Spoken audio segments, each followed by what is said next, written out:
Christmas மற்றும் புத்தாண்டு வாழ்த்துக்களை தெரிவித்துக் கொள்கிறேன்.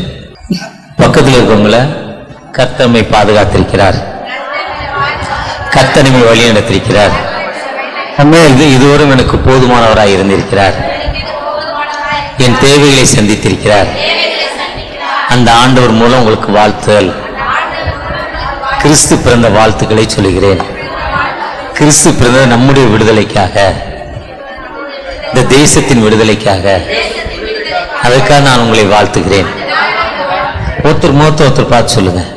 கல்யாணம் பண்றப்போ பொண்ணு மாப்பிள்ளை பார்த்து சொல்லுது இல்லையா, வாழ்க்கையிலும் தாழ்விலும் உயர்விலும் மரணம் நம்மை பிரிக்கும் வரை நான் உன்னை விட்டு பிரிய மாட்டேன். அந்த பொண்ணை மாப்பிள்ளை பார்த்து சொல்லணும், மாப்பிள்ளை பொண்ணை பார்த்து சொல்லணும், ஐயரை பார்த்து சொல்லக்கூடாது. கர்த்தர் உங்களை ஆசீர்வதிப்பார், உன் வீட்டை ஆசீர்வதிப்பார், உன் போகையிலும் வருகையிலும் ஆசீர்வதிக்கப்படுவாய். கர்த்தர் நம்ம சீயோனிலிருந்து நம்மை ஆசீர்வதிப்பார். அவர் இதுவரை பாதுகாத்த தகப்பன் மீண்டும் அவருடைய பிறந்த நாளை கொண்டாட கிருபை செய்திருக்கிறார். அதுக்கு உங்களுக்கு நன்றி, ஆண்டவருக்கு நன்றி. அந்த கடவுள் எப்பவுமே நம்மோடு இருக்கிறவர். அவர் பிதா குமாரன் பரிசுத்த ஆவியினால் நமக்கு வாழ்வு கொடுத்த தகப்பன். அவர் ஒரு காலம் நம்மை கைவிடுறதில்லை, ஒரு காலம் நம்மை விடுறதில்லை. அவர் நம்மோடு கடந்து வருகிறவர், நம்முடைய தேவைகளை சந்திக்கிறவர், நம்முடைய தேவைகளை சந்தித்து நமக்கு விடுதலை கொடுக்கிறவர். உலகத்துல ஒரு மனிதன் பிறந்ததுதான் கிறிஸ்து. அந்த பிறப்பு என்பது வேற எந்த மனிதனுக்கும் ஒரே நாள் இல்லை. இதை பார்த்து ஒரு மதம் ஒரு தலைவரை உருவாக்கி இதே மாதிரி நாங்க கொண்டாடணும் ட்ரை பண்ணி பார்த்தாங்க, ஆனா முடியல. கிறிஸ்து பிறந்தது மனிதனுக்கு விடுதலை கொடுப்பதற்காக, அநேகரை மீட்கும் பொருளாக, தன் ஜீவனை கொடுப்பதற்காக. அதே மாதிரி அவர் எதுக்கு வந்தாரோ அந்த பணியை தான் நம்மகிட்ட கொடுக்குறாரு. அவர் வந்ததின் நோக்கம் அநேகரை மீட்கும் பொருளாக, எல்லாரும் ரட்சிக்கப்பட வேண்டும். அது வந்ததின் நோக்கமே எல்லா மக்களுக்கும், ஒரு குறிப்பிட்ட மக்களுக்கு இல்லை. ஏன்னா மற்ற தலைவர்கள்லாம் பார்த்தீங்கன்னா அந்தந்த மத தலைவர், இப்போ ஒரு ஊருக்குள்ள போனீங்கன்னா 2 மத தலைவர் இருந்தா 2 மத தலைவர் சில இருக்கும், அப்போ 2 ஜாதிக்காரங்க உள்ள இருக்காங்க. கரெக்டா? அதை விட மாட்டோம். 4 மத தலைவர் இருந்தா 4 ஜாதிக்காரங்க இருக்காங்க. ஒரு ஊருக்குள்ள போகணும்னா 5 கோடி பிறந்தா 5 கொடிக்காரங்க, 5 கட்சிக்காரங்க உள்ள இருக்காங்க. ஆனா கிறிஸ்து மட்டும்தான் அப்படி இல்லை, எல்லாரும் ஒண்ணு. ஆண் என்றும் இல்லை, பெண் என்றும் இல்லை, அடிமை என்றும் இல்லை, சுவாதீனம் என்றும் இல்லை தான் சொல்றார். ஏற்றத்தாழ்வில் எல்லாரும் கிறிஸ்துக்குள்ள ஒண்ணு. பவுலடிகள் சொல்றப்போ பவுல் கிறிஸ்து பிரிந்திருக்கிறாரா, நான் பவுலை சேர்ந்தவன் என்றும் கேபாவை சேர்ந்தவன் என்றும் சொல்லக்கூடாது. கிறிஸ்துக்குள்ள எல்லாரும் ஒண்ணு. இப்ப பெண்டிகா சர்ச்சுக்கு ஒரு நாள் கிறிஸ்து பிறந்தாரா, சிஎஸ்ஐக்காரங்களுக்கு ஒரு நாள் கிறிஸ்து பிறந்தாரா? இல்ல, எல்லா மக்களுக்கும் கிறிஸ்து பிறந்தது ஒரே நாள். அந்த ஒரே நாள் இது விடுதலை நாள். என்னைக்கு ஒரு மனிதன் விடுதலை பெறுகிறானோ அந்த மனிதனுக்கு தான் அன்னைக்கு தான் ரட்சிப்பு. இப்படி இளைய குமாரன் பாருங்க, சூப்பரா என்ன பண்ணாரு, அப்பாட்ட போனாரு. அப்பாட்ட போயிட்டு, எப்பா உலகம் நல்ல ஜாலியா இருக்கு, ஜூது விளையாடுது, தண்ணி அடிக்கி, கஞ்சா இருக்கு, இந்த உலகத்துல அனைத்து காரியங்களும் இருக்கு, அதனால இந்த உலகத்துக்குள்ள நான் போறேன், என் பணத்தெல்லாம் எனக்கு திரும்பி கொடுன்னு கேட்டான். இந்த பணத்தெல்லாம் எனக்கு திரும்பி கொடுன்னு கேட்டுட்டான். அப்பா பார்த்தாரு, எல்லாத்தையும் கொடுத்துட்டாரு. அனுபவிடார் ராஜா, அனுபவினாரு. இந்த உலக பிரகாரமா இப்ப புதுசா அந்த காளான், கருப்பு காளான்ல ஏதோ ஒரு கஞ்சா புகை இருக்கான். புதுசா காளானா நேற்று பெஞ்ச மழையில இன்னைக்கு விளையிற காளான், காளான் அதான் ஒரிஜினல். இப்ப செயற்கை காளான் தான் கடையில விற்கிறாங்க. காளான் வளர்க்குறாங்க, அதுக்குன்னு செயற்கை பண்ணி வளர்க்குறாங்க. அடிமைப்பட்டு எங்கெங்கேயோ ஓடிக்கொண்டிருக்கான். கடைசியில் அவன் நிலைமை பரிதாப நிலைமையாக மாறுது. அந்த மனிதனுடைய அந்த நிலைமையிலிருந்து அவனை மீட்டுக் கொள்வதற்காகத்தான் இயேசு உலகத்தில் வந்தார். அவர் இந்த உலகத்தில் வந்த நோக்கமே அவனை மீட்டுக் கொள்வதற்காகத்தான். கவர்மெண்ட் எவ்வளவோ நினைக்குது, ஆனால் முடியல. ஒரு மனிதனை மீட்டுக்கொள்ள முடியல. அந்த மனிதனை மீட்டுக்கொள்ள தான் இயேசு கிறிஸ்து வந்தார். யாரெல்லாம் கஷ்டம், வேதனை, துன்பங்கள் இருக்காங்களோ அந்த மக்களுக்கு விடுதலை கொடுப்பதற்காக. ஒரு கட்சிக்காருக்கு வாங்க கூட்டத்தை சேர்த்தா, கூட்டத்தை சேர்க்கறதுக்கு ஒரு 100 ரூபா பணம், ஒரு பாக்கெட் பிரியாணி, ஒரு குவார்டர் கொடுக்குறாங்க. ஒரு தலைவர் வந்தால் 100 ரூபா பணம், ஒரு குவார்டரு பணம்லாம் கொடுக்குறாங்க. ஆனால் கிறிஸ்துவ மக்கள் மட்டும் இன்னைக்கு பாருங்க, அதெல்லாம் கொடுக்கறது இல்லை. உணவு கொடுப்பாங்க, வசதிக்கு தகுந்த மாதிரி. இன்னைக்கு பாஸ்ட் என்ன உணவு வச்சிருக்காரோ எனக்கு தெரியல. உலகம் எங்கும் ஒரே நாள் ஒரு பண்டிகை, அது கிறிஸ்துமஸ் மட்டும்தான். உலக அளவில், உலகில் அநேக மக்கள் கொண்டாடுவது ஒரே பண்டிகை கிறிஸ்துமஸ். ஆனால் அந்த கிறிஸ்துமஸ் காலங்களில் ஆண்டவர் சொல்வது என்னன்னா, பிதா என்னை ஒரு நோக்கத்தோடு இந்த உலகத்துக்கு அனுப்பினாரு. அனுப்பின நோக்கம் இருளில் வாழும் ஜனங்கள் பெரிய வெளிச்சத்தை காணணும். அதனால உங்களை என்னை அனுப்பினாரு. நான் உங்களோடு பல வருஷங்கள் இருந்தேன். இப்போ என் பிதாவிட்ட நான் போயிட்டேன். நீங்கள் போய் சொல்லுங்கங்கிற, நீங்கள் போய் இந்த பணியை உங்களுக்கு செய்யுங்க. அதுதான் கிறிஸ்தவம். அவர் அனுப்பி நீங்கள் புறப்பட்டு போய். நம்மளை அனுப்பப்பட்டதில் ஒரு நோக்கம் இருக்குது. எப்படின்னா எரேமியா 1:5 சொல்லுது, அவன் தாயின் கற்பத்தில் உருவாகும்னே ஜாதிகளுக்கு தீர்க்கதரிசியாக அவனை அபிஷேகம் பண்ணினார். ஆண்டோடைய வார்த்தை என்னன்னா, அவர் உருவாக்கும் முன்னே ஜாதிகளுக்கு தீர்க்கதரிசியாக அபிஷேகம் பண்ணார். அனுப்பப்பட்டதில் ஒவ்வொரு நோக்கம் இருக்குது. ஒரு மனிதனை அனுப்புனதில் ஒரு நோக்கம் இருக்குது. ஆனால் ஒரு சிலர் பாருங்க நோக்கத்தை நிறைவேற்றுறாங்க, ஒரு சிலர் பாருங்க நோக்கத்தை நிறைவேற்றலை. என்னன்னா எதுக்கு ஆண்டவர் என்னை படைச்சாருன்னே தெரியாம வாழ்ந்து கொண்டிருக்காங்க. இப்ப ஆண்டவர் படைச்ச நோக்கத்தை பார்த்தீங்கன்னா, பாஸ்டர் சவுந்தரராஜன் கோர்ட்ல வேலை பார்த்தார், நல்ல சம்பளம் வாங்கினார். ஒரு 25 35 45 வாங்கியிருப்பார். அதுக்கு மேலே வாங்கியிருக்க வாய்ஸ் இல்லை. எனக்கு ஒரு ஐடியா இல்லை. ஏன்னா அவர் டிகிரி, அவருடைய ஸ்டேட்டஸ், அவருடைய படித்த படிப்பு, செய்த வேலை பிலோ 50,000 தான் வாங்கியிருக்கணும். கடைசியாக ஒரு 2 வருஷங்களுக்கு முன்னால் 15-20,000 ரூபா தான் அவங்க சம்பளம். ஆனால் ரிட்டையர்ட் ஆன பிறகு ஒரு 1 லட்சம் 2 லட்சம் 3 லட்சம் 4 லட்சம் வந்திருக்கும். அவர் லோனுன்னு நிறையா வாங்கியிருந்தானா கம்மியாக வந்திருக்கும். கல்யாணத்துக்கு லோன் வாங்கியிருந்தா நிறைய கம்மியாக வந்திருக்கும். பிஎஃப்லாம் போடலன்னா வந்திருக்கும். சேர்த்துருந்தாலும் நிறைய ரிட்டையர்மெண்ட்டு பணம் பெனிஃபிட்ஸ் வந்திருக்கும். வாங்கிட்டு வீட்டில் படுத்து தூங்கியிருக்கலாம் ஃபிக்ஸடில் போட்டு. ஆனால் அதுக்கப்புறம் பாருங்கள் 32,000 ரூபாய்க்கு ஒரு வாடகைக்கு ஒரு இடத்த எடுத்து எப்படியாவது ஆண்டோடைய வார்த்தையை சொல்லணும். இருளில் வாழும் ஜனங்கள் பெரிய வெளிச்சத்தை காண வேண்டும் நோக்கத்தோடு அவர் தனக்கு கொடுத்த அந்த உன்னத பணியை ரிட்டையர்ட் ஆகிட்டான்னு நினைக்கல. இப்போ தான் வாலிபனா அவரும் பழகின மாதிரி அவரும் ட்ரெஸ் போட்டிருக்காரு, அவரும் அவன் மகன மாதிரி ட்ரெஸ் போட்டிருக்காங்க. இது ஏஜ்டு போடுற ட்ரெஸ்ஸு, அவனையும் அவன் மாதிரி ஆக்கிட்டார். அவரும் அவனை மாதிரி ட்ரெஸ் போட்டார். நான் சஃபாரி போட்டு போய் சஃபாரியை விட்டுட்டேன். என்னைக்கு ஒரு நாள் ஏர்போர்ட், பாம்பே ஏர்போர்ட்டில் போனேன், நீ வாட்ச்மேன் ஆகிட்டான், செக்யூரிட்டி ஆகிட்டான். அன்னைக்கே நான் தூக்கி சஃபாரியை எரிச்சிட்டேன். கிட்டத்தட்ட ஒரு 100 சஃபாரி செட் வச்சுருந்தேன், அதோடு தூக்கி போட்டேன். இனிமேல் சஃபாரி போடக்கூடாதுறான்னு. ஆனால் அவர் வாலிபன் மாதிரி இன்னைக்கு என்ன செய்ய ஆரம்பிச்சிட்டாரு. அதுதான் படைக்கப்பட்ட நோக்கம். ஒருவேளை உங்களுக்கு எனக்கு ஆண்டவர் படைக்கப்பட்ட நோக்கத்தை நாம் நிறைவேற்றுகிற மக்களாய் காணப்படுகிறோமா? படைக்கப்பட்ட நோக்கம் என்னத்தக்காக படைச்சிட்டாரு. நானும் பிளாட்ஃபார்மில் வாழ்கிறேன். பிறந்தது பிளாட்ஃபார்மு, ஏஜ் அட்டன் பண்ணது பிளாட்ஃபார்மு, சோறு சாப்பிட்றது பிளாட்ஃபார்மு, தண்ணி வந்தது, மழை பெஞ்சது, அந்த கடைக்கு முன்னால் போய் படுத்துக்கிறேன். என்ன நோக்கம்? ஆனால் நீங்கள் அந்த பிளாட்ஃபார்மில் வாழ்கிறப்பவே இன்றைக்கி ஒரு ஒளி உள்ள வாழ்வை உங்களுக்கு ஆண்டவர் கொடுத்திருக்கிறேன். அன்னைக்கு இருந்த ரட்சிப்பின் வாழ்வை விட இன்னைக்கு ஒரு ஒளி உள்ள வாழ்வை கொடுத்திருக்கிறார். ஒரு உயிருள்ள கடவுளை ஆராதிக்கும் தன்மையை கொடுத்திருக்கிறார். அந்த உயிருள்ள முன்ன நீங்க எப்படி இருந்தீங்க நினைச்சு பாருங்க, முன்னால நீங்க எப்படி வாழ்ந்தீங்க நினைச்சு பாருங்க. ஐயா, வாழ்விற்காக உடலில் மானத்திற்காக போடப்பட்ட துணியை அவுத்துட்டு நம்ம நடந்தோம். ஏன்னா வாழ்விற்காக வளர்ற முடிய கொடுத்தோம். வாழ்விற்காக 200 கிலோமீட்டர் 300 கிலோமீட்டர் நடந்து போனோம். ஆனா இன்னைக்கு முடிய கொடுக்க வேண்டாம், நடக்க வேண்டாம், துணியை அவுத்து கொடுக்க வேண்டாம். ஆனா நம்ம கேட்கிற நாமத்தினால் எவைகளை கேட்டாலும் பசி இல்லாம ஆண்டவர் சோறு தராருங்க, கஷ்டம் இல்லாம ஒரு அமைதியை கொடுத்திருக்கிறாருங்க. முன்ன தூங்க முடியல, இன்னைக்கு நல்ல தூக்கத்தை கொடுத்திருக்கிறாருங்க. என் வயறு வலி வர்றப்போ கை வச்சு தகப்பனே வயறு வலியை மாட்டிக்கணும், வயறு வலியை மாற்றி கொடுத்தாருங்க. மாத்திரம் இல்லாம முன்னால அது இல்லைங்க. அப்ப படைச்ச நோக்கத்துல இருந்து ஒரு விடுதலை கொடுத்து உங்களுக்கு ஒரு விடுதலை கொடுத்த ஆண்டவர் உங்களுக்கு கொடுத்த நோக்கத்தை நிறைவேற்றுகிற மக்களாய் காணப்படுகிறீர்களா? கடவுளுடைய ஆண்டோடைய கேள்வி என்னன்னா, இந்த கிறிஸ்துமஸ் காலங்களில் ஆண்டவர் நம்ம கொடுத்த நோக்கத்தை நிறைவேற்ற மக்களாய் காணப்படுகிறோமா? வல்ல செயல்கள் நீனைத்து உள்ளே பொங்குதையா, வல்ல செயல்கள் நீனைத்து உள்ளமே பொங்குதையா.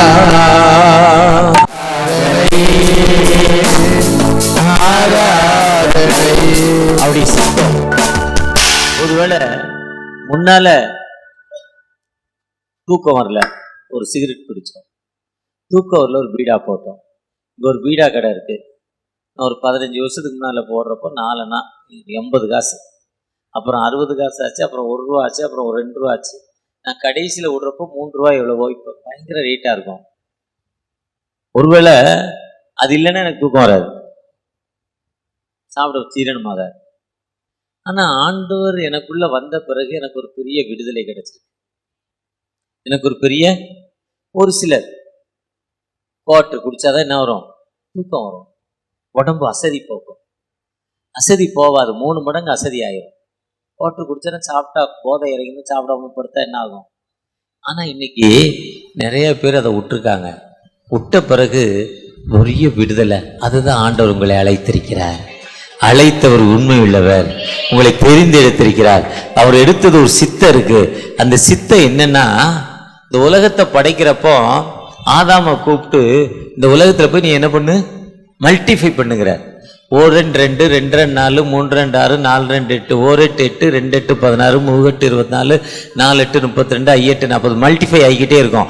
அதே மாதிரி இந்த உலகத்தை 8 8 பிளஸ்னா 8 8 பிளஸ் 16 8 24 இது பிளஸ் ஆகும். ஆனால் 8 8 64 ஆயிரும். 8 8 16 பிளஸ் மல்டிஃபை பெருக்கல் 8 8 64. அப்போ எத்தனை ஆயிருது? கிட்டத்தட்ட 48 அதிகம் ஆகிருது. அவன்கிட்ட சொன்னது நீ போய் மல்டிஃபைனாரு. அவர் செஞ்சாரா இல்லையா? செஞ்சார்ல. அந்த 2 பேர் செத்து போனான், ஆபில் காயின். அதுக்கப்புறம் 4 பிள்ளைகளும் அவருக்கு பிறகு அவர் மூலம் தான் உலக தகப்பன் நமக்கு. இப்படி சைடில் போனால் நான் சைடில் என்ன பண்ணுறேன்னு தெரியுமா? இப்படி சைடில் வந்தால் என்ன பண்ணுறேன், அந்த பேலன்ஸ் நரம்பு செல்லுமா. கடந்த நாளில் எனக்கு கொஞ்சம் மயக்கம்னா டாக்டர் எப்படி மயக்கம்னு கேட்டார். உலகமே சுத்துற மயக்கமா, எப்படி மயக்கம்? நீங்கள் சுத்துறப்போ அப்படி உலகம் உங்களை சுத்துதா? நீங்கள் அப்படி உட்கார்ந்துருக்கப்போ அந்த உலகம் உங்களை சுத்துதா? இல்லை. நடக்கிறப்ப கால் தள்ளாடுதா? ஆமாம். எப்படி தள்ளாடுது? கீழே முன்னால் தள்ளுற மாதிரி இருக்கா, பின்னால் தள்ளுற மாதிரி இருக்கா? முன்னால் போனால் முன்னால் விழுற மாதிரி இருக்குது, பின்னால் வந்தால் அப்போ இப்படி வந்தால் அப்போ இந்த பேலன்ஸ் நரம்பு உங்களுக்கு என்ன ஆயிருக்கு? வீக் ஆகிருக்கணும். நீங்கள் அதை போய் முதல்ல டெஸ்ட் பண்ணுங்கன்னு எக்ஸ்ரே எடுக்க சொன்னார். அதுக்குன்னு சில டெஸ்ட்லாம் கொடுத்தேன். இந்த நாக்கில் வச்ச உடனே அப்பளம் பிடிக்குமா உனக்கு? எப்படி இருக்கும் அப்பளம்? உப்பும் உரைப்பும் நல்லா இருக்கும். பேப்பர் சாப்பிட்டா அப்படி இருக்கும், அந்த டேஸ்ட் இருக்குமா? அந்த ஒரே ஒரு நரம்பு இதுக்கு கீழே போனால் அந்த டேஸ்ட் தெரியுமா? அந்த வேப்பங்காயை குடித்தா இங்கே கசப்பு, இது கீழே அந்த கசப்பு தெரியுமா? தெரியாது. இந்த ஒரு நரம்பு, இங்கே ஒரு சின்ன நரம்பு இருக்குது. அந்த நரம்பில் பட்ட உடனே தான் டேஸ்ட்டை சொல்லுது. நீ சாப்பிட்றது உரைப்பு, உப்பு, கசப்பு, துவர்ப்பு இன்னும் அது அந்த உரைப்பை சொல்லுது. அந்த ஒரு பையனுக்கு ஆக்சிடென்ட், அந்த நரம்பு கட் ஆகிட்டு அவன் சொல்கிறான், தோசை சாப்பிட்டா பேப்பர் சாப்பிட்ட மாதிரி தான் இருக்கான். பேப்பருக்கும் தோசைக்கும் வித்தியாசம் இல்லை, ரெண்டும் எனக்கு ஒன்று தான். ஏதோ பசிக்குது, பசிக்கிறதுல எதனாலும் அள்ளி போடுறேன், வயிறு ஃபுல்லாகிடுது இன்னும் அவன் சொல்கிறான். கடவுளுடைய படைப்பு பாருங்க. அந்த படைப்பாளர் தான் சொல்கிறார் மோசேட்ட, என்ன சொல்கிறார்? நான் தாண்டா உருவாக்குனேன் உன்னைய.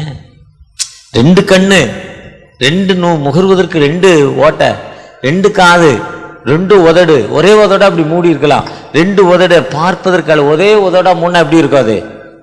இந்த கதவு மாதிரி இருந்திருக்கும்.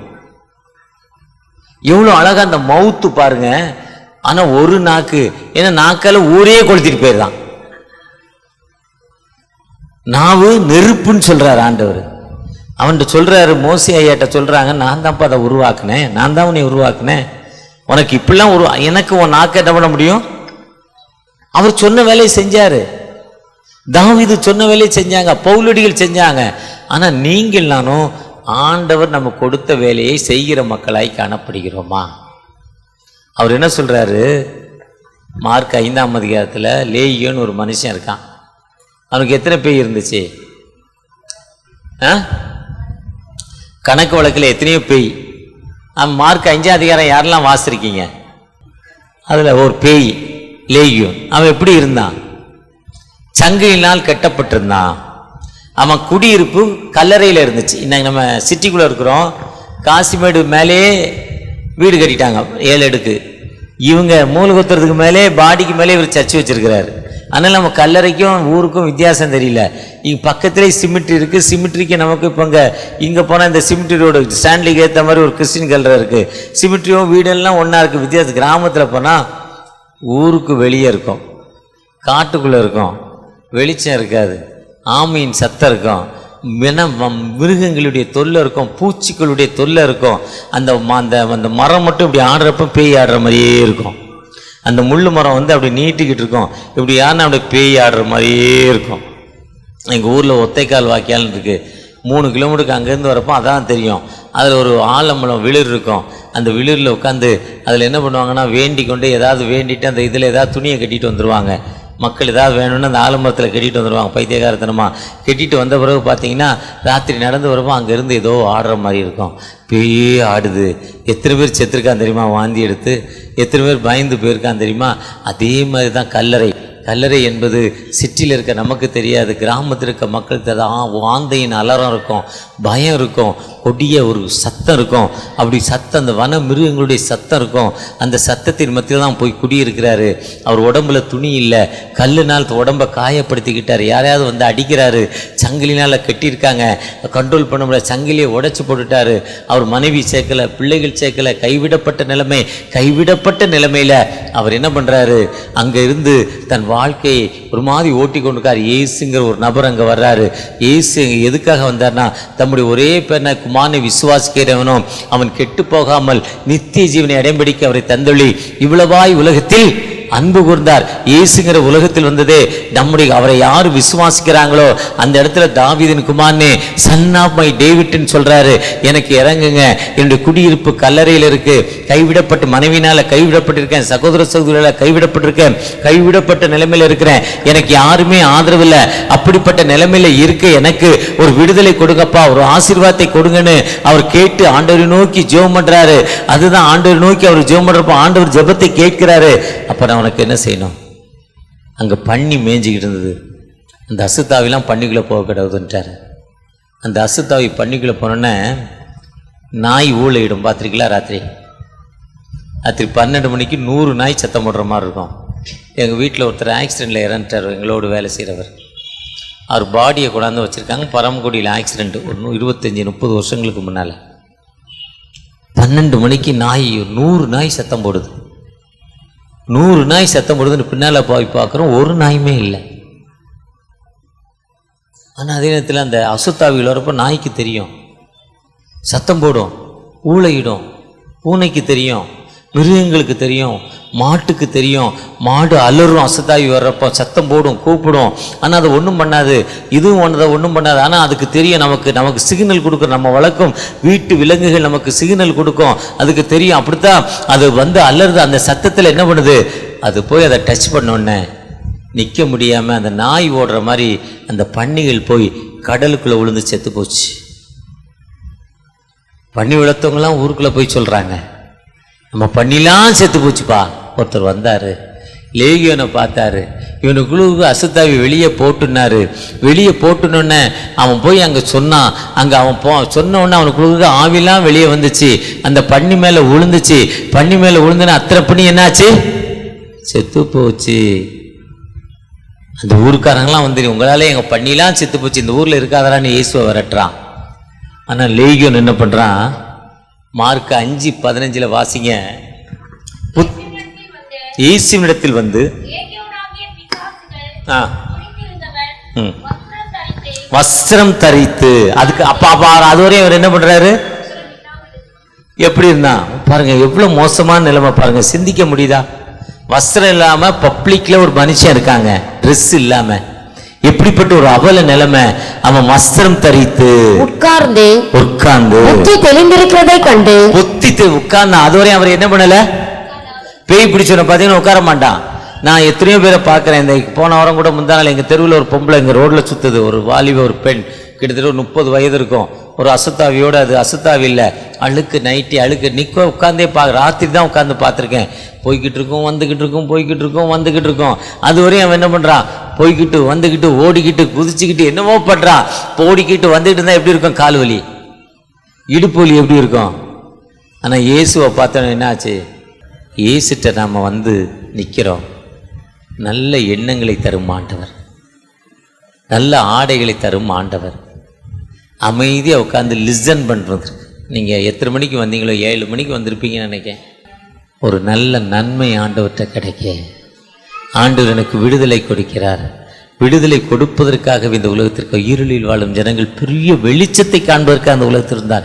அவர் இந்த உலகத்தில் வந்ததின் நோக்கமே, யாரெல்லாம் இருட்டான பேய் பிடிச்சிருக்காங்களோ, யாரெல்லாம் உணவு இல்லாமல் இருக்காங்களோ, யாரெல்லாம் புத்தி மயக்கத்தில் இருக்காங்களோ, யாரெல்லாம் ஆடை இல்லாமல் இருக்காங்களோ, யாரெல்லாம் கடன் பிரச்சனையில் இருக்காங்களோ, யாரெல்லாம் என்ன செய்யறதுன்னே தெரியல, ஏதாவது ஒன்று செய்யணும், ஏண்டா இருக்கணும், செத்து போடும் போடா.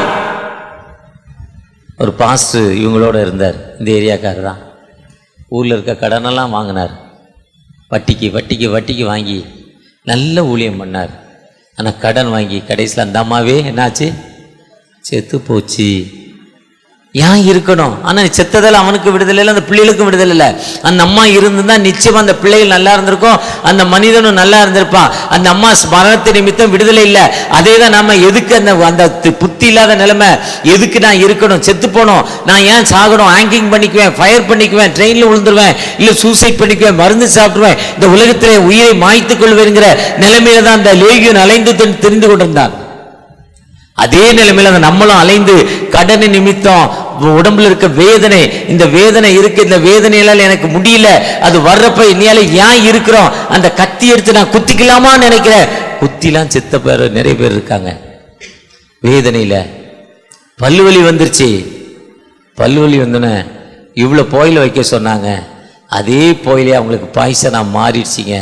அப்போ வைக்கிறப்ப அந்த போயில கசப்பு உரைப்ப அந்த பல்வலி தெரியாமல் அது அதை விட பெரிய வலியா, பெரிய கசப்பு, பெரிய போதையாச்சு. அந்த பலி தெரியாமாச்சு, அது கொஞ்சம் கொஞ்சமாக வச்சு அந்த பல்லெல்லாம் கருப்பாகி கேன்சர் வந்து செத்து போகிற நிலைமை. இப்படிப்பட்ட அடிமைத்தனத்தில் தான் இருந்தான். அப்படிப்பட்ட அடிமைத்தனத்தான் லேகியோன் இருந்தான். அந்த லேகியோனை தான் பார்த்து சொல்றாரு, நீ புத்தி தெளிந்தவனாய் மாறு.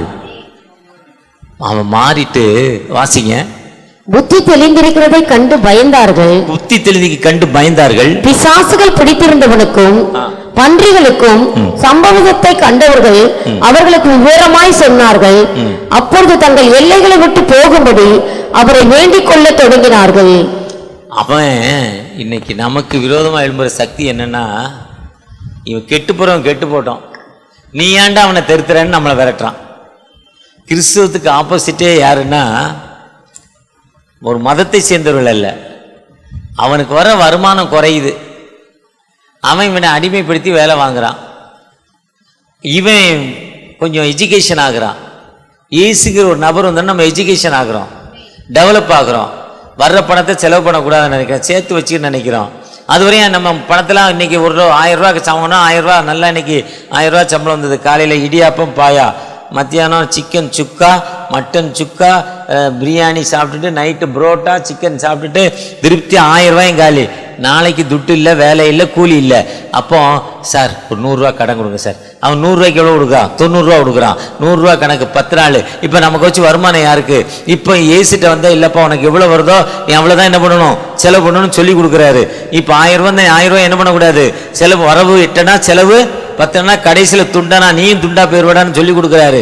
இதை பைபிளை பார்த்து அவர் எழுதி கொடுத்தாரு. கண்ணதாசன் எழுதினது இந்த பைபிளை பார்த்து தான் எழுதினாரு. இதெல்லாம் நம்ம டெவலப் ஆகுறோம். இது அவனுக்கு பிடிக்கல. அப்போ ஒரு மதத்து பேரை சொல்லி நம்மளை அடிக்கிறான், மதம் மாறுறான். நான் லைட்டாக தான் சொல்லியிருக்கேன், நம்ம அடிமைப்பட்டு கிடந்தோம். நம்முடைய அடிமைத்தனத்தை அவன்கிட்ட அடிமையாக இருந்தோம்.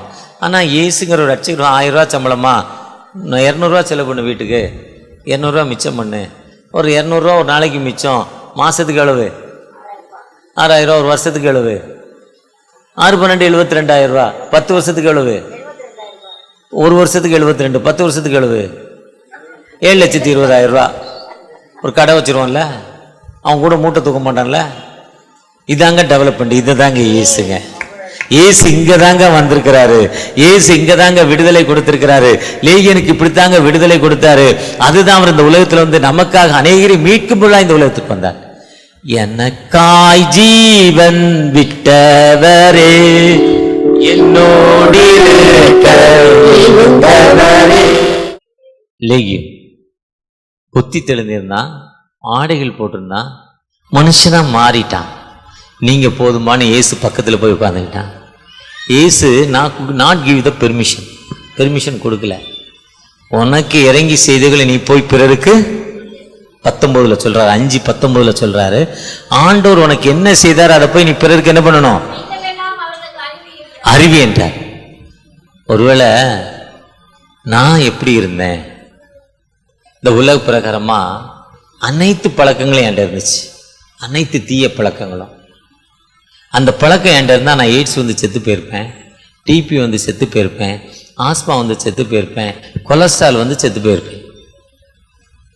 ஆனால் அந்த பழக்கத்தை விட்டு எனக்கு விடுதலை வந்ததால ஆண்டவர் ஒரு புது தெளிவை கொடுத்திருக்கிறார், புது வளர்ச்சியை கொடுத்திருக்கிறார். நானா ஒரு இடத்துக்கு போறப்ப இந்த இடத்துல இப்படி பாவம் பண்ணனே, என்ன இப்படியா இருக்கிறேன், எனக்கு ஆண்டவர் வாழ்வு கொடுத்திருக்கிறார்.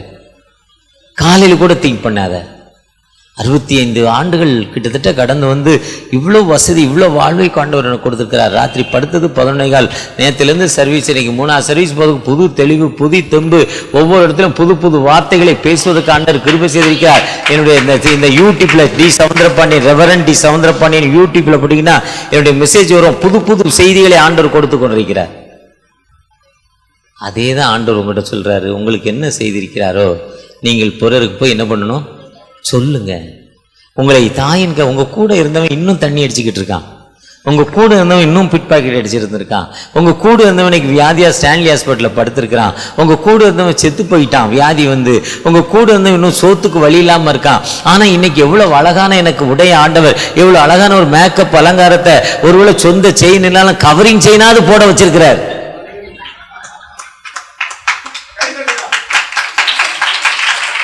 இந்த அக்கா சொந்த செயின் தான் போட்டிருக்காங்கன்னு நினைக்கிறேன். சொந்தம் தானே, ஒரிஜினல் தானே. தோத்துறோம் ஆண்டவரே. சொந்தமா நீங்க கொடுங்க ஆண்டவரே அந்த அம்மாக்கு. உண்மையிலே நீ அது சொந்தமா போடணும். அடுத்த வருஷம் இந்த செயின் அவங்க சொந்தமா ஒரிஜினலா போடணும். இந்த பாப்பா சொந்தமா போட்டிருக்கான்னு நினைக்கிறேன். ஏன்னா சின்ன செயினா இருக்கு, ஒரிஜினலா இருக்கு. இருந்தாலும் இது கூட இல்லாம இருந்தலாங்க ஒரு காலத்துல. எவ்வளவு வறட்சிங்க. அதுவும் இதுவும் ஒரிஜினல்னு கணவர் அத்து பார்த்து கொண்டே குடிக்க கொடுத்தான்லாங்க. ஆனால் இன்னைக்கு அந்த கணவரை கூட ஒரு நல்ல வழிப்படுத்தியிருக்கான்லாங்க. அந்த கிடைச்ச நன்மையை நான் பிறருக்கு சொல்கிறோமா? உங்களை தெரிந்து கொண்டதில் ஒரு நோக்கம் இருக்குது. தாயின் கருவில் உங்களை நான் என்னையே தெரிந்து கொண்ட ஒரு நோக்கம் இருக்குது. ஒன்றும் இல்லை, நான் வெறும் கை நாட்டு, பெரிய படிப்பு இல்லை, பெரிய அந்தஸ்து இல்லை, போகிறதுக்கு ட்ரெஸ் இல்லை. ஆனால் இனி ஆண்டவர் காலிங் கொடுத்துருக்கிறாரு. இப்போ பாஸ்டிங்லாம் போய் எங்கே ஒர்க்ஷிப் பண்ணால், எங்கே பாட்டு பண்ணால், எங்கே ஜெபம் பண்ணால் காசு கிடைக்கும். நான் எனக்கு காசே கிடைக்கிறது இல்லை. ஆனால் கொடுக்குற தன்மை எனக்கு கொடுத்தது. எனக்கு இன்னொரு பக்கம் வந்துக்கிட்டே இருக்கு. இன்னொரு பக்கம் ஊத்து மாதிரி இதை விட பெரிய வெள்ளமாக வருது. ஒருவேளை இப்போ இவர் 1000 ரூபா கொடுத்தா 1000 ரூபாயோட எனக்கு நின்றோம். ஆனால் இங்கே 1000 ரூபா நான் வாங்குறதுல எனக்கு 1 லட்ச ரூபா தர்றாரு. அப்போ எது எனக்கு பெருசு? ஆண்டவர் எப்பவுமே நம்மை தெரிந்தெடுத்திருக்கிறார். தெரிந்தெடுத்த ஆண்டவற்றை நம்ம ஒப்பு கொடுக்குறப்போ ஆண்டவர் உயர்த்தும் ஆண்டவர். உங்களுடைய நோக்கத்துக்காக அழைத்திருக்கிறார். இந்த கிறிஸ்துமஸ் காலத்துல என்ன நோக்கத்தோடு என்னை அழைச்சிருக்கீங்க? நீங்க நடந்து வந்த பாதையை திரும்பி பாருங்க. எவ்வளவு கரடு முரடு, எவ்வளவு பள்ளம் மேடு, எவ்வளவு தொல்லை, எவ்வளவு கஷ்டம். இன்னைக்கு எவ்வளவு சுகமான வாழ்வு. ஒருவேளை பெரிய படாபஸ்து ஏசி வீடு, சொந்த வீடு இல்லைனாலும் மன அமைதியை கொடுத்துருக்காருலாங்க. மன அமைதி எத்தனை பேருக்கு வந்திருக்குங்க? அந்த அமைதி முன்னால இருந்துச்சாங்க. அவர் அமைதியை கொடுப்பு. அந்த அமைதி தாங்க பெருசு. படுத்தா தூங்குறீங்களா அமைதியா? படுத்தா தூங்குறல அமைதியா? அதுதாங்க மன அமைதி. எடுத்த நோக்கத்தில் ஒருத்தர் உண்டு. அதாவது ஐடா ஸ்காலர், அவங்க அப்பா ஒரு டாக்டர். இங்கிலாண்டில் டாக்டராக இருந்தாங்க. இங்கிலாண்டில் டாக்டராக இருக்கிறப்ப அவங்க ஒரு நாளைக்கு 10 பேரில் 4 பேருக்கு ஃப்ரீ பண்ணுவாராம். ஏழைகளுக்கு காசு வாங்க மாட்டாராம். முகத்தின் அழகு முகத்தில் தெரியும். உண்மையிலே இவங்ககிட்ட இல்லை, பரிதாபம்னு நினச்சி 10 பேரில் 4 பேர் காசு வாங்க மாட்டாராம். ஆண்டவர் ஒரு நாள் அவரோடு இறங்கி பேசினாராம். எப்பா நல்ல வைத்தியம் பண்ணுற, ஃப்ரீயாக கொடுக்குற, ஆசியா கண்டத்தில் தென் இந்தியான்னு ஒரு ஊர் இருக்குது. இந்தியாவில் தென்பகுதி வேலூர்னு ஒரு ஊர் இருக்குது. எல்லாம் கோமணம் தான் கட்டிட்டு அலைகிறான். வைத்தியம் இல்லாமல் செத்து போகிறான். இப்போ இங்கே போய் ஊழியம் பண்ணுறா, அங்கே போய் ஃப்ரீ பண்ணுறான்னாராம். ஊழியம் மருத்துவ தொழிலே அங்கே போய் பாருன்னு ஆண்டவர் பேசினாராம். அவர் சொன்னாராம், இங்கே நான் ஃப்ரீயாக தான்டா பார்க்க, அங்கே போய் என்ன பார்க்க, நான் இங்கே பார்த்துக்கிறேன். 10 பேருக்கு 4 பேர் கொடுக்கேன், 8 பேருக்கு கூட கொடுத்துட்டு போகிறேன், 2 பேருக்கு மட்டும் காசு வாங்கிக்கிறேன், நான் ஏன் அந்த ஊருக்கு போனா? இல்லைடா, உன்னுடைய மென்டாலிட்டி எல்லாத்துக்கும் வராது. உன்னுடைய மென்டல் என்ன யாருக்கும் வராது. அதனால் இப்போ 4 பிள்ளை எடுத்துட்டு கப்பல் ஏறினார். அன்னைக்கு ஃப்ளைட்டு கிடையாது. 90 நாள், 105 நாள், 110 நாள் ட்ராவல் டைம். எத்தனை நாள் சொல்ல முடியாது. இப்போ இத்தனை மணிக்கு டேக்கப், இத்தனை மணிக்கு லேண்டிங். செல்லில் போட்டிங்கன்னா காரில் ஏன்னொன்னே பிராட்வே டு சிந்தாதிரிப்பேட்டைன்னு போட்டால் கிலோமீட்டர், ரூட்டு, டைமிங், போய் சேர வேண்டிய நேரத்தில் நெட் சொல்லுது. ஆனால் கப்பல் பயணம் சொல்ல முடியாது. ஏன்னா கப்பல் பயணம் ஏற்றத்தாழ்வு உள்ளது. திடீர்னு புயல் வந்துடும், சொல்ல முடியாது. சின்ன சிட்டி இப்போ டிராஃபிக்லேயும் இப்போ சொல்ல முடியாது. அது சொல்லதோட 10 நிமிஷம் 20 நிமிஷம் லேட்டாக போகிறோம். தூரமாக ஹைவேயில் போனால் 1/2 மணி நேரம் முன்னால் கூட போகிறோம். அதே மாதிரி அந்த டைமிங் சொல்ல முடியாது. வர்ற வழியிலே ஒரு குழந்தை செத்து போச்சு. கப்பலில் தூக்கி தண்ணிக்குள்ளே போட்டார். அடக்கம் பண்ண முடியாது. தண்ணிக்குள்ளே இருந்துட்டார். வந்து இறங்கினார். ஒரே ஒரு பொண்ணு வந்துட்டு அங்கே படிக்க போச்சு, +2. இவ்வளோ மாதிரி ஒரு பாப்பா படிக்க போனவ படிச்சுட்டு லீவுக்கு வந்தா, வெக்கேஷன் லீவுக்கு அப்பா பார்க்க வந்தா. 90 நாள் பயணம். அப்பா பார்க்க வரப்போ அப்பா வெளியில் பெட்டி தூக்கிட்டு நிறையா பேருக்கு உதவி செய்வார். வெளியில் கேம்ப்பு, மெடிக்கல் கேம்ப் மாதிரி போய் நிறையா பேருக்கு உதவி செய்வார். அப்பா இல்லை. வீட்டுக்கு வந்தவங்க பெண் மருத்துவர் இருக்கிறான்னு கேட்டாங்க. அந்த மகள் சொன்னால், இல்லை அப்பா வெளியே போயிருக்காங்க. இல்லைம்மா, அப்பாவை பற்றி கேட்கலப்பா, லேடிஸ் டாக்டர் வேணும், என் மகள் பிரசவ வேதனைப்படுகிறாள், பிரசவ வேதனை மரண வேதனை, அவளை காப்பாற்ற ஆள் இல்லைன்னு சொன்னாங்க. அந்த பொண்ணு சொல்லிச்சு, இல்லை லேடிஸ் டாக்டர் இல்லைன்னுச்சு. அதே மாதிரி 3 பேர் கேட்டாங்க.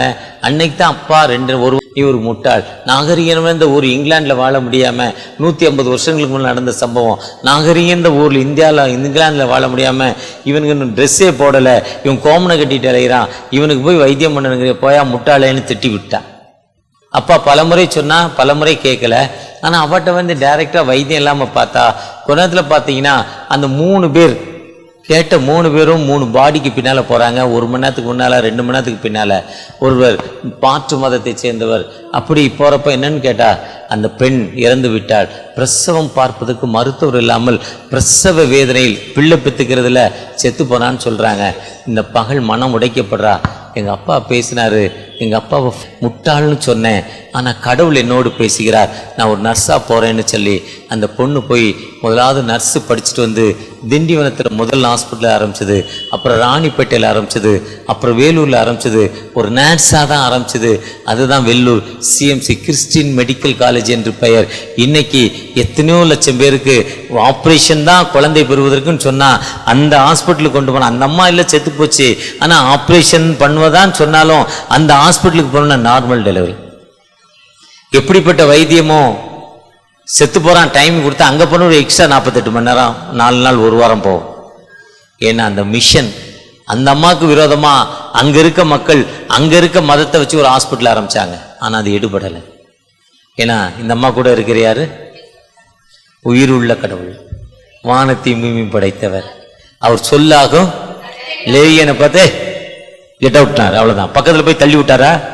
தலையை பிடிச்சி இப்படி தள்ளி விட்டாரா? செத்து போன்னு தொடவே இல்லை, கெட் அவுட்னாரு, தூரமானார், அவ்வளோதான். பார்த்தோன்னே ஓடிட்டு அவரை பார்த்தோன்னே சத்தம் போடுது. லூக்கால 9ஆம் அதிகாரம் நினைக்கிறேன். பார்த்தோன்னே எங்களை வேதனைப்படுத்தவா எங்க இடத்துல வந்தீங்கன்னு அந்த வசனம் சொல்லுது. மார்க்கில் சொல்லுது, மத்தேயில சொல்லுது. உனக்கு எனக்கு என்னையா, நீ இப்போ வேலையை பாருண்டா, ஏன் வேலையை பார்க்க, நான் இவனெல்லாம் சாகரா அடிக்க தான் வேலை, அதை நான் செஞ்சுக்கிட்டு இருக்கேன், அதை ஏன்டா வந்து என்னை தொல்லை பண்ற? அதைத்தான் நமக்கு எதிரி இன்னைக்கு சொல்லிக்கிட்டு இருக்கான். இவங்கெல்லாம் சாகடிக்கிறேன், இவங்கெல்லாம் அடிமைப்படுத்துறேன், நீ அதுக்கு வர்றன்னு சொல்றான். ஆனா ஆண்டவர் சொல்றாரு, இருளில் வாழும் ஜனங்கள் பெரிய வெளிச்சத்தை கண்டார்கள். அதுக்கு தான் இயேசு உலகத்தில் வந்தார். இயேசு உலகத்தில் வந்த நோக்கமே அந்த அம்மா அந்த வேலை செஞ்சதால் இன்னைக்கு சிஎம்சி ராணிப்பேட்டையில் 1, ஐடாஸ் கலர் ஹாஸ்பிட்டல், திண்டிவனத்தில் ஹாஸ்பிட்டல் ஆரம்பித்தாங்க. திண்டிவனத்தில் 1, சிஎம்சிங்கிறது பெரிய வேலூரில் பெரிய ஹாஸ்பிட்டல். அந்த ஓஎஸ் ராஜசேகர ரெட்டி 200 ஏக்கர் 7 மலையை கொடுத்தார். ஆந்திராவில் சித்தூரில், தமிழ்நாடு பார்டர் சித்தூர் 7 மலை 200 ஏக்கரை கொடுத்து ஃப்ரீயாக என் மக்களுக்கு வைத்தியம் பண்ணுன்னு கொடுத்தார் ஓஎஸ் சார். அதில் பெரிய ஹாஸ்பிட்டல் இப்போ நடந்துட்டு இருக்கு வேலை. மெடிக்கல் காலேஜ் எவ்வளோ சிஎம்சியில் ஃபீஸ்னா, கவர்மெண்ட்டில் ஒரு எம்பிபிஎஸ் படிப்பதற்கு ஒரு வருஷத்துக்கு 11,000 ரூபா, அவங்களும் 11,000 ரூபா வாங்குறீங்க.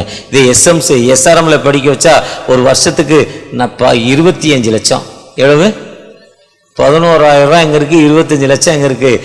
சிஎம்சி 11,000 ரூபா, 45,000 ரூபா, 1 லட்சம் ரூபாயில் ஒரு டாக்டராகி வெளியே வந்துடலாம் மெரிட்டில். தான் வாழ்வையை அர்ப்பணித்தார், சித்தத்துக்கு ஒப்பு கொடுக்க போய்.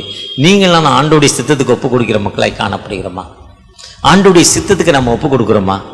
இன்னைக்கு வலது கைக்கும் இடது கைக்கும் தெரியாத எவ்வளோ மக்கள் கண்ணீரான வாழ்வில் வாழ்ந்து கொண்டிருக்காங்க. சுவிசேஷம் இல்லாமல், சுவிசேஷம் அறிவிக்கப்படாமல் நம்ம பகுதி நம்ம மக்கள் மத்தியில் இன்னைக்கு எவ்வளோ மக்கள் சூசைட் பண்ணிக்கிறாங்க. எதுக்கு சூசைட்? கடன் வாங்குறாங்க, கடன் கொடுக்க முடியாமல் ஹேங்கிங் தூக்கு போட்டு செத்து போகிறாங்க. அவங்க செத்து போகிறதால அந்த ஏதாவது விடுதலை கிடைக்குதா?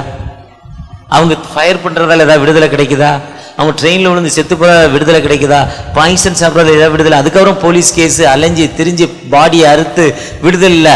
அப்போ அந்த மக்களுக்கு கவுன்சிலிங் கொடுக்க வேண்டியது யாருடைய வேலை? யாருடைய வேலைங்க? சவுந்தரராஜன் வேலையா? நம்முடைய வேலை. நாம் வேதனையில் வாழ்ந்தோம். கூட படிக்கிற பிள்ளைகள் இன்னைக்கு வாலிப பிள்ளைகள் பீச் ரோடில் போனீங்கன்னா ஜோடியாக அலையுது.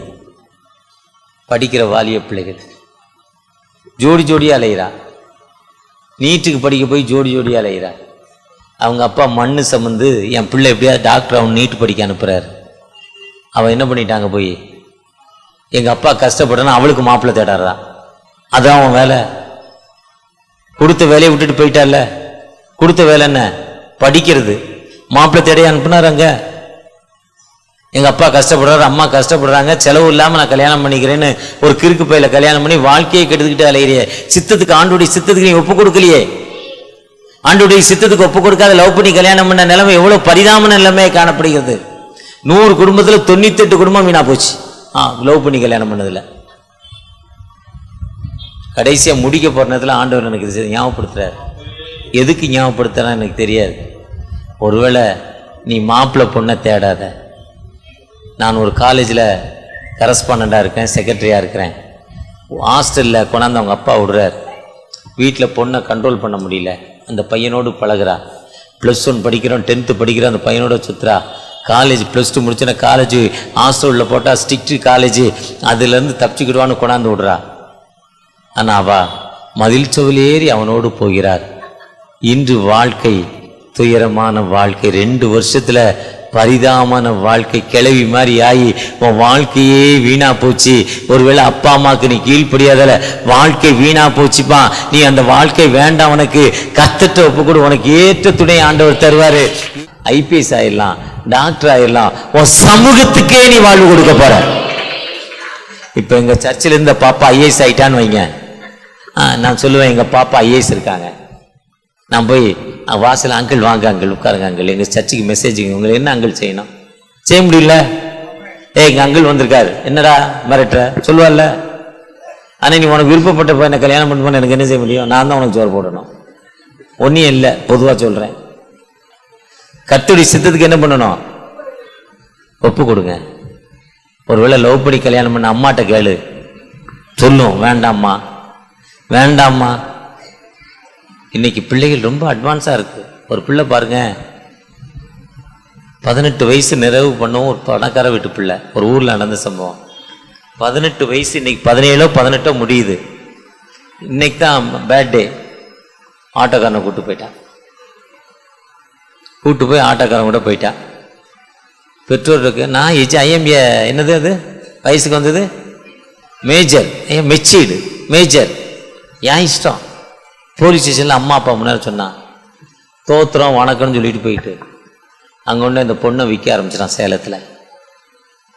2 வருஷம் கழித்து எல்லாத்தையும் அவுத்து போட்டுட்டு போட்ட தாலி. அவன் திருந்தலை, நான் திருந்துறேன், எங்கள் அம்மா கூட போகிறேன்னு வந்து இன்னைக்கு விதவியாக உட்காந்துருக்கா. அவன் வாலிப வயசு கிட்டத்தட்ட 25 வயசில் 18 வயசாக கல்யாணத்தில் இன்னைக்கு 25 வயசா. அவன் வாழ்க்கையே வீணாக போச்சு, உயிரோடு இருக்கா. ஒருவேளை இதெல்லாம் ப்ராக்டிக்கல் லைஃபு. நீ தவறு பண்ணால் கர்த்தர்ட்ட ஒப்பு கொடு. தன்னை வேண்டாம்ப்பா, இந்த பையன் நல்ல பையனா அவன் கூட போகிறேன், நீங்கள் என்னோடு பேசுங்கிறப்போ நீதிமொழிகள் 7ஆம் அதிகாரத்தை படிங்க. அதை அழகாக சொல்லு. நீதிமொழிகள் 7ஆம் அதிகாரத்தை 1லேருந்து கடைசி வரை வீட்டில் உட்காந்து உட்காந்து உட்காந்து படிச்சுக்கிட்டே இருங்க. ஒருவேளை அப்படிப்பட்ட சித்தத்துக்கு நீங்கள் ஒப்பு கொடுங்க, ஆண்டவர் ஆசீர்வதிப்பார். அதுதான் கிறிஸ்மஸ். எது கிறிஸ்மஸ்? புது ட்ரெஸ் போடுறதில்ல, புது செயின் போடுறதில்ல, என்னை மாதிரி இன்னைக்கு புது அங்கி போடுறதுக்கு அந்த புதிய அங்கி போடுறதில்ல கிறிஸ்மஸ். காலையில் ஒரு திடீர்னு ஒரு ஆசை வந்துச்சு புது ட்ரெஸ் போடணும்னு. இந்த வருஷம்லாம் எனக்கு பீரோவில் 10 சட்டை இருந்துச்சு புது ட்ரெஸ்ஸு. இந்த மாதம் தான் புது சட்டையில் எல்லாம் காலி ஆகிட்டு. திடீர்னு இன்னைக்கு காலையில் ஒரு புது ட்ரெஸ் போடணுமேனு. அப்போ தான் என் ஆண்டவன் ஒரு அங்கி இருக்கு பாடுறா உள்ளன்னாரு. இது கிறிஸ்மஸ் இல்லை, என் வாழ்வை மாற்றிக்கொள்ற அந்த இளையகுமாரன் மாத்தினாருங்க. அதுதாங்க வாழ்வு. லேகியோனோட வாழ்வு மாறிச்சிங்க. அந்த புத்தி தெளிந்திருந்தாங்க, அவன் போய் அறிவிக்க போனா. அதுதாங்க சித்தம். ஒருவேளை நீங்க கர்த்தருடைய வார்த்தை பிறருக்கு அறிவிக்கிற மக்களாய் காணப்படுகிறோமா? நான் ஒப்பு கொடுப்போமா? தகப்பனே, எங்களோடு பேசிருக்கீங்க, ஒரு விஷயம் கூட என்னை ஆசீர்வதிங்க. தந்தேன் என்னை இயேசுவே இந்நேரமே உமக்கே